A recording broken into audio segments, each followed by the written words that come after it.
Ay, eto ho.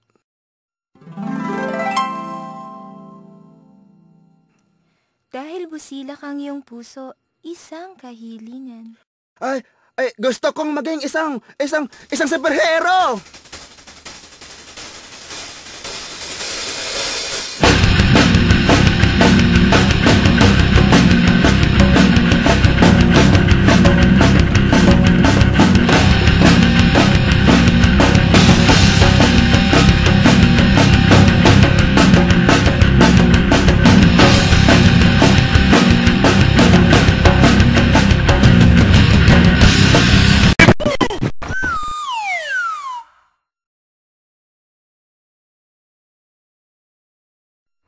Matapos kong makuha yung superpowers ko, nag-desisyon man ako magkadto sa Maynila upang sumala doon sa grupo nila Captain Barbell.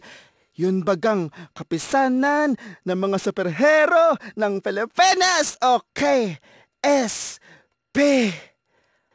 Aba, nung una, hindi ko man alam kung saan yung office nila. Kadako-dako para ditong Maynila. Hanggang sa matanaw ko nga yung hideout nila. Pero sekreto lang na atin ito, ha? Eka nga nila secret hideout.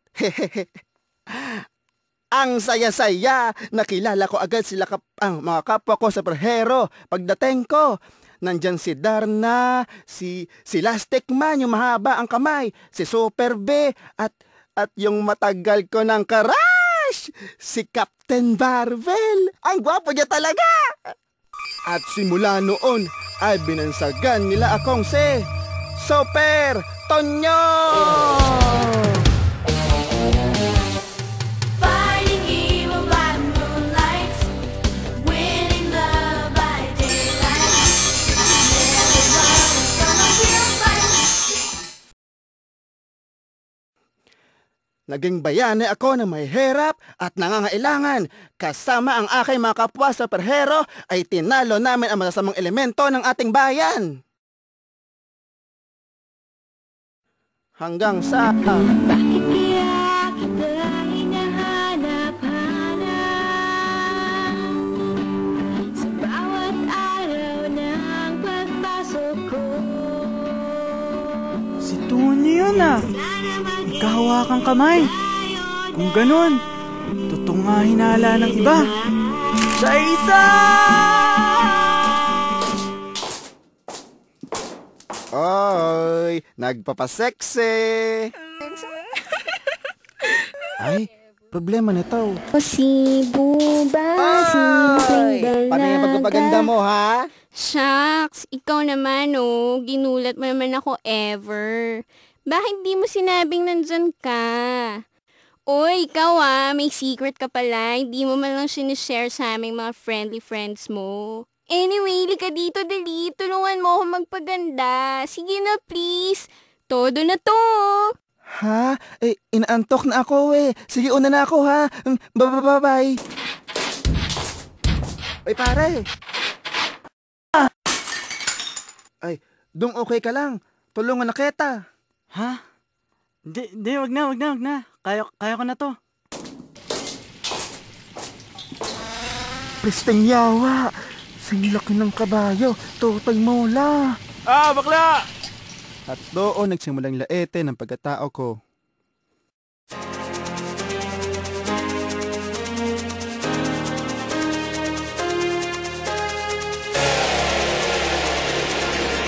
Ito naman ang isang balitang kagitla-gitla. Superhero natin si Super Tonya. Balik ko daw ang batuta. One night on his way sa Malate, nakita siya ng ating mga ate. Ano ba yan? Ka-holding hands, kapwa niya lalaki. Ano ba talaga yan? Turn up ka sa mga kumare, ha, Cheche? Siyang bakla ang pinakabagong member ng KSP na si Super Tonyo. Ito ay nakumpirma matapos makitang hawak-hawak ang kamay ng isang lalaki na pinaginala ang tsota niya.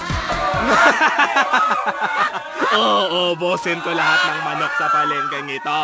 Ang sino mang magtangkang pigilin ako ay makikita ang katapusan ng mundo! Sa ngalan ng batas, sumuko ka kung ayaw mong matekman ng bangis ko. Ako? Matatakot sa isang baklang tulad mo? Ano ko, baliw? Bagay sa'yo talaga ang pagiging baboy dahil puro kababuyan ang ginagawa mo!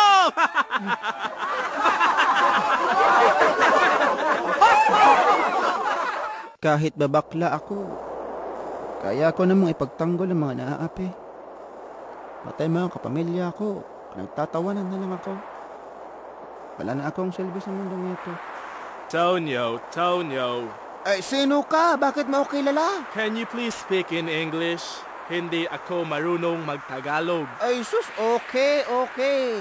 So, you're some kind of a spokening dollar. Who the hell are you? I'm not from hell, damn. And you don't know me? I'm the leader of the famous mutant group, X-Man. Dorks! Never mind.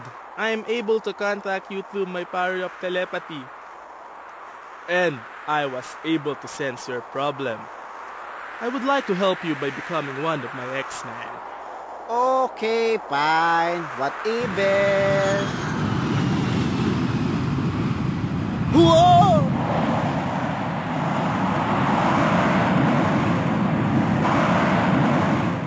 At dito nagsimula